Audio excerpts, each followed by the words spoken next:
ఋషి సోనక్ బ్రిటన్ ప్రధానమంత్రి మరొకసారి హిందూ ధర్మాన్ని గురించి ప్రత్యేకంగా గుర్తు చేశారు. తను బ్రిటన్లో ఉంటూ హిందూ ధర్మాన్ని కరెక్ట్గా ఫాలో అయ్యే మనిషి.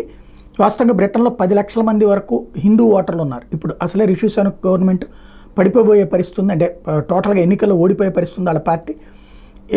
దానికోసమే చేస్తున్నారు అంటున్నారు. కానీ ఆయన ఎప్పటి నుంచి అయినా సరే హిందూ ధర్మాన్ని ఖచ్చితంగా ఫాలో అయ్యే మనిషి.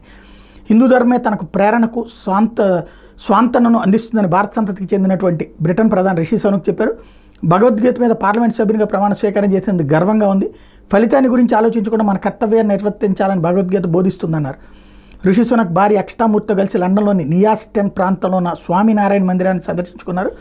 వచ్చే 4వ తేదీన బ్రిటన్ పార్లమెంట్కి ఎన్నికలు జరగబోతున్నటువంటి వేళ వాళ్ళు ఆలయంలో పూజలు చేశారు. అంతకుముందు రిషి సోనక్ దంపతులు ఆలయంలోకి ఘనస్వాగతం లభించింది. ఈ సందర్భంగా జై స్వామినారాయణ అంటూ ప్రసంగాన్ని ప్రారంభించిన సోనక్ T20 ప్రపంచ కప్ను భారత్ జట్టు గెలుచుకున్న విషయాన్ని ప్రస్తావించడం విశేషం. చీర ధరించిన అక్షతామూర్తి అక్కడ మహిళలు చిన్నారులతో ముచ్చటించారు. ఎన్నికల ప్రచారం తుది అంకానికి చేరుకుంటున్న వేళ ప్రతిపక్ష లిబరల్ పార్టీ నేత కీర్ స్టార్మర్ హిందూ ఓటర్లను ప్రసన్నం చేసుకునే శుక్రవారం లండన్లోని కింగ్స్బరీ ప్రాంతంలోని స్వామినారాయణ ఆలయాన్ని సందర్శించుకున్నారు. జై స్వామినారాయణ అంటూ స్టార్మర్ ప్రసంగించారు. అధికారంలోకి వస్తే భారత్తో వ్యూహాత్మక భాగస్వామ్యాన్ని మరింత బలోపేతం చేస్తామని ప్రకటించారు. 2021 గణాంకాల ప్రకారం బ్రిటన్లో హిందువులు సుమారు 10 లక్షల మంది ఉన్నారు. దాంతో ప్రధాన పార్టీలందరూ కూడా హిందువుల్ని ప్రసన్నం చేసుకునేందుకు ప్రయత్నిస్తున్నాయి.